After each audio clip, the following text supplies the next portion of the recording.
Don Héctor, las últimas medidas económicas y el planteamiento de reformas que ha llevado el gobierno, sobre todo la reforma fiscal y esa actitud de Luis Abinader con respecto a la reforma fiscal, ¿cómo usted la valora?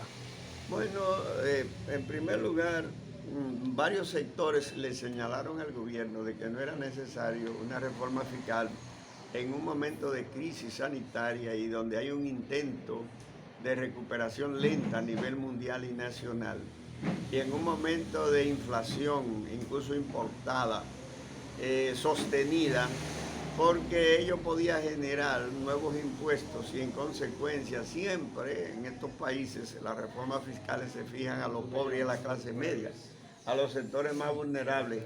Y en vía de consecuencia nosotros sabemos que eso podía generar algunas dificultades en los sectores sociales y resistencia y lucha. Ya pasamos por el caso de Chile y otros países donde se ha intentado. Ante esa situación y ante las posiciones de distintos sectores, incluyendo nuestro movimiento, que planteaba la no viabilidad de una reforma fiscal ahora, el gobierno decidió aplazar la reforma fiscal. Porque como ustedes saben, una reforma fiscal integral es algo muy complejo.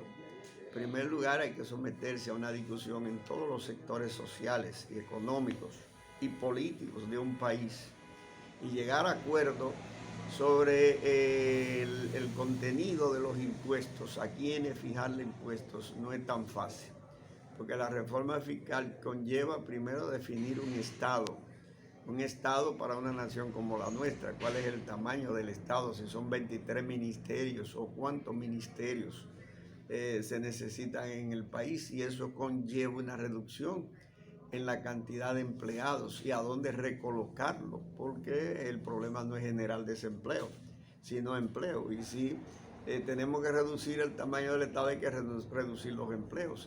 ¿Y qué vamos a hacer con esa gente? Eso es una discusión seria. El otro problema es cuál es la calidad del gasto, el tamaño del gasto, en qué el gobierno va a invertir los ingresos de manera prioritaria, que es otra discusión seria que hay que hacerlo en el país en materia de reforma fiscal. El tercer problema que hay que discutir con mucha amplitud, con mucha magnitud, es todo lo que son la estructura tributaria. Es decir, cuáles son los impuestos que vamos a fijar. Son impuestos indirectos, como ahora, que los paga la mayoría, indistintamente de los niveles de ingresos de la gente, o son impuestos cargados a los activos, a las propiedades, a la ganancia de capital o impuestos directos. Es decir, vamos a tener una tributación progresiva que la gente pague en función de sus niveles de ingresos que tienen, o regresiva, que se le carguen los impuestos a lo menos pudiente, a los que menos recursos tienen. Porque hoy lo que tenemos es una tributación regresiva. El 70% de los impuestos los pagan los pobres y la clase media. Y en segundo lugar, supuestamente el 30% lo deben pasar la clase media alta, pagar, y los ricos, pero se ha demostrado que los ricos evaden el 40% del ITEVIS, que representa alrededor de 275 mil millones de pesos al año, y el 60% del impuesto de la renta. Entonces, es un problema bastante serio en ese sentido.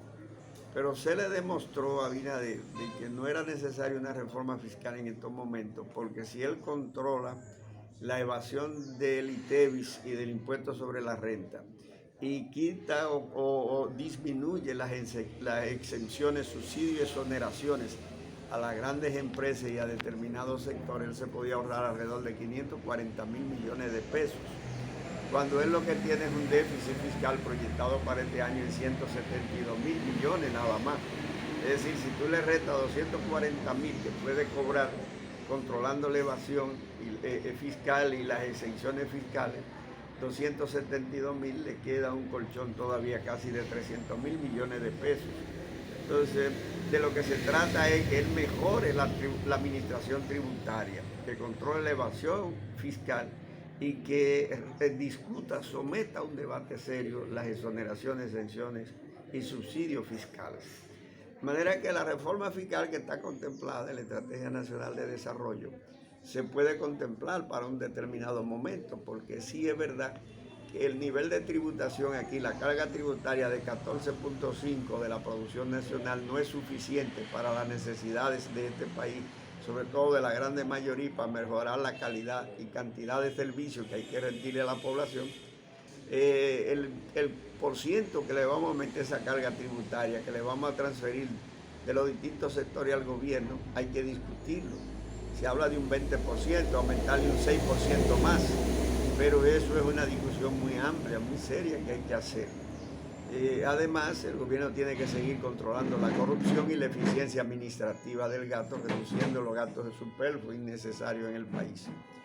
Por tanto, me parece atinada, muy atinada, el que se haya pospuesto la reforma fiscal por parte del gobierno y que haya escuchado a los distintos sectores.